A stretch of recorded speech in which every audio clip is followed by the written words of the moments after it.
Hey guys, Ace of Paints here. So today we're doing an insignia bumper in vauxhall 40R. So that'll be a nice flat white.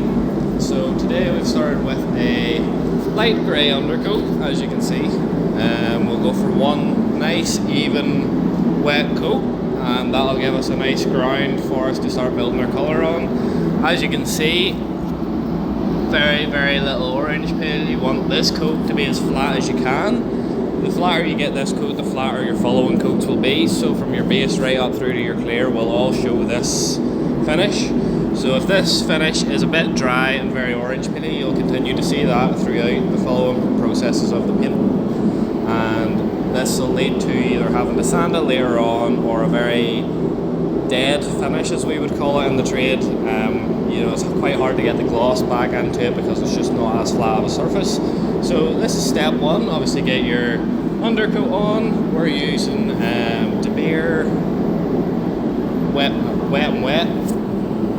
Like I say, one main coat of it and let it flash off for 5 to 10 minutes or until you can touch and no longer see slight fingerprints. So always go with an area where you're not going to see. So the likes of over here, it's obviously a wee bit less taggy than over this side, just down to the way I painted it. But that's your go-to. I'll check back in with you at the next step.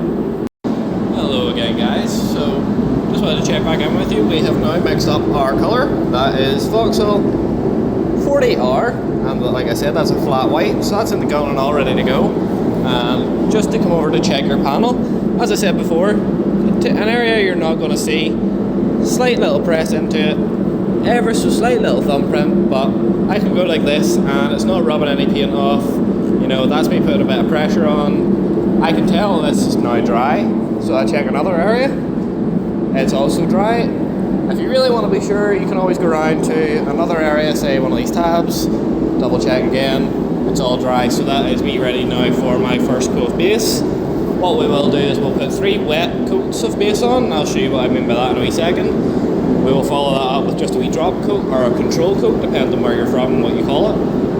That'll just help to keep the colour right. Although it's only a flat white, you don't necessarily need to do this final step, but I always find that it helps you get a little bit more of an even finish, especially whenever you're maybe a little bit newer to painting and haven't quite got the experience of spray patterns yet, and it helps just to level everything out. So it's always a good thing just to get into the practice of.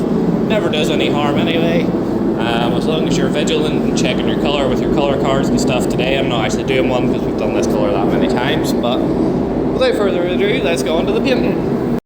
So guys, we now have our spray gun all connected, and just a quick run through of my settings. I like to screw out the fan 3 turns, I like to screw out the fluid tip about 3.5 turns, and I do spray at just shy of 2 bar. So that is my current spray setup, and that's what we'll be spraying our base with today. First pointer I'll give anybody that has maybe new to the paint trade: always start with your edges or areas that you're not going to see first. As you can see, corners, edges, body lines, and behind the panel, things like that. So that's where we're going to make a little start, and I will check back in with you once I've got a nice flat even coat over everything to give you a visual aid as to what your coat should look like. There we have it folks, so that is your first coat of paint now on. As you can see, it may look slightly orange peely or uneven in your first coat. That is perfectly fine. Your first coat isn't the important one, it's just to get a little bit of colour onto the panel and start to seal it. Your second and third coats are your main build coats, so that's where you really want to focus on trying to get it even. But as I said folks, when you're starting off, you want to start with your edges or areas where you're not going to see quite as easily. And what I then like to do is lead on to an edge like this one, where it's not too major, but you can then start swooping onto, you know, the panel itself. You can bring it on round onto the nice flower area, and you can start like I do and go from the bottom end of the bumper right up round to the top and back again. Follow this process up until sort of midpoint of the bumper somewhere, say maybe here where the parking sensor is. Do that both sides, and then blend into the middle area. As you can see, the panel's now starting to dry out. You can tell with a slight indifference of colour, or it looks a wee bit grey on the edges and things like that, that is no major issue. As I say, the colour will change as it dries out. You can see it in some areas like here. So we will get some air onto this, get the heat cranked up a little bit, and get her dried off. So folks, if you didn't see in the last clip there, in this corner of the bumper, we have an ever so slight little scory mark there on the edge. That's no major issue. If you pick up, it doesn't always have to be 3M, but a soft, flexy disc, this is a P1000, your area, just give it a very light sand, apply very little pressure because you don't want to grip the paint and pull the paint off the panel, you just want to sand up very, very nicely. And obviously you can't use any water because I don't think I mentioned before, this is actually just water-based paint, this isn't solvent paint. So water will actually take the paint off, so you have to do this dry. So just very easily just work away at the score, and it will slowly start to sand out. I'll get back to you once I have this sanded out and ready for another coat of paint. So folks, that is a little score sanded out of the bumper. Now, if you're anything like me, you may get a wee bit excited after a little bit of sanding and think, oh, that looks perfectly flat, I think I'll put another coat of paint on that and see how it goes. I can promise you guys, 9 times out of 10, that will not fix the issue. Until you take it right out of the paintwork, it will still show up in the paintwork.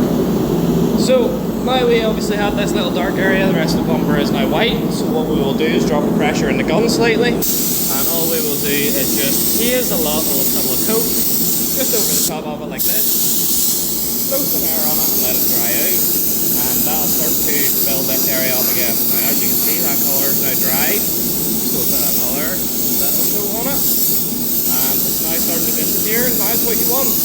So what I always like to do is try and get the little repair area covered before I go on with the next coat of paint. As you can see there, you can still ever so slightly see an outline of it, so hopefully one more little pass and this should be covered. And just like that, that is now your repair area covered. So, to move on to the next step, I will show you just briefly one half of the bumper, what way I paint, and what it should look like when you're doing it. And that is our repair area covered, folks. So, here we go with the first coat of paint. And don't forget, you need to readjust your spray pressure after that last coat, having dropped it for that repair area. You need to make sure and readjust it to what you were spraying at before to make sure you get a nice even coverage. So like I say, start with your behind the scenes edges, work your way around the panel. I'm going to cut mine off there just to show you guys me spraying this side of the bumper. But as I said before, in this area you can obviously see some of the overspray that's wrapped around the corner. So what we will do is just continue with about a half cut across that area. Just continue straight over. What I like to do is follow all the body lines.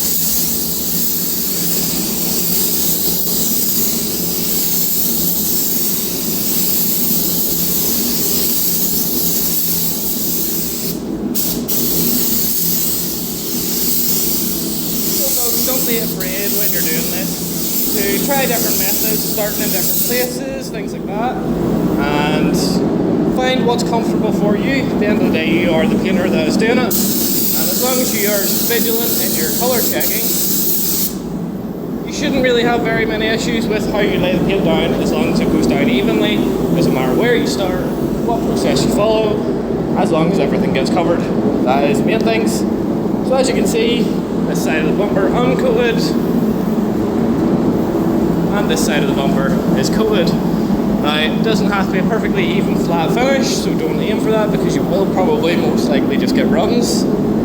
Don't need it, as long as you're getting paint coverage and it's even and you're building it up, as long as it is not full of orange paint and too dry, you will be alright. Well folks, now that we have our 3 main build coats on. We're going to move on to what I call a drop coat or a control coat, as some of you might call it. So for this coat, what we want to do is drop the pressure down. I've dropped it down to nearly 1 bar. And what you want to do is you want to move a little bit quicker, bring your gun slightly further away from the panel. So I usually tend to spray about here. Gives you a rough guideline. That's the sort of pressure you're looking for. When you're painting, you don't want to necessarily start with your edges anymore, because your edges should be covered.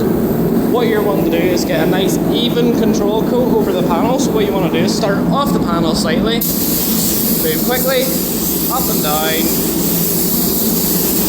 What you will find is you will get a spray that looks very like this, very dry and hazy. And that is what you want. That is your control coat. That is just a little bit of paint lying down onto the panel, and that's just giving it a little bit more even coverage without actually putting a heavy build coat on.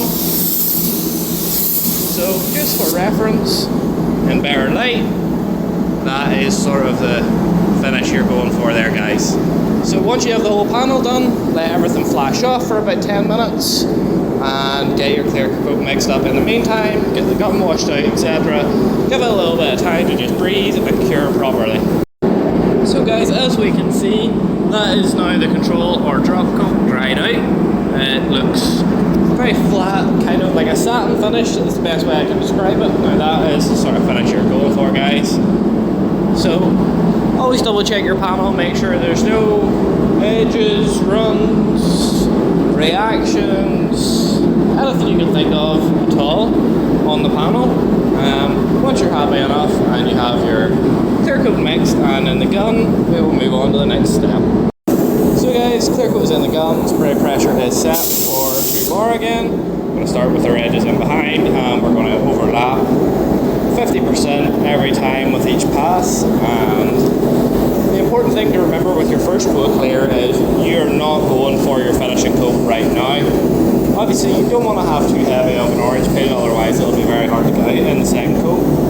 But it does not mean your first coat has to lie down like glass. So I'll get a wee coat on this panel now and I'll show you what I aim for, and if we get that every time, that is the sort of guidelines that I would advise. And there we have it, folks. That is your first coat of clear. So like I said, you will see little areas with slight orange peel in it. That isn't a major issue. However, like I said, you don't want to have any areas with very, very heavy orange peel. Like I said, it'll be very hard to get back out afterwards. But as you can see here, you know, as you go along that number plate area there of the bumper, there is a bit of orange paint. This is what I was saying, it doesn't have to be a completely perfect glass finish coat. Obviously the flatter and smoother you can get it, as long as you're confident enough to do so. Don't push past your limits, because you don't want to end up having to flatten 3/4 of the bumper with runs on it. Like I say, a little bit of orange peel there, that's perfectly fine. Second coat will kill that and hopefully leave everything else sitting like glass. So we have let this clear coat flash off for about 5 minutes or so now. So to check, as we did before with the primers, slight little thumbprint in an area you're not going to see. Right? If you can see that, the clear coat is sort of sticky. Now it's holding my thumb for a brief second. Now it's not anything that takes a lot of force, but when it actually grips on and sort of clings to your thumb or your finger or glove, whatever it happens to be, that is when it is ready. If you happen to go like this and it just sort of smears and it seems very wet, not very sticky, it's still too early yet. Usually flash off for clear coats are 5 to 10 minutes, usually closer to the 5 minute mark, especially if you're using a fast hardener. So that is, like I say, only the first coat. We'll get the second coat on here now and I'll check back in. And that is our final coat on, guys. So what I have here is what's known as a daylight gun. It's basically what painters use to help check off their panels, and what we're going to do is we're just going to pass over the panel, make sure all edges on areas are all nice and even, no orange peel, etc. So you can really get down with this light and check different angles. You know, you can keep your eye in the same place and move. and this will give you a better indication, you know, looking in that middle area of the panel, is there any orange peel or runs, anything that may concern you, and you can just check the whole panel, make sure you're happy.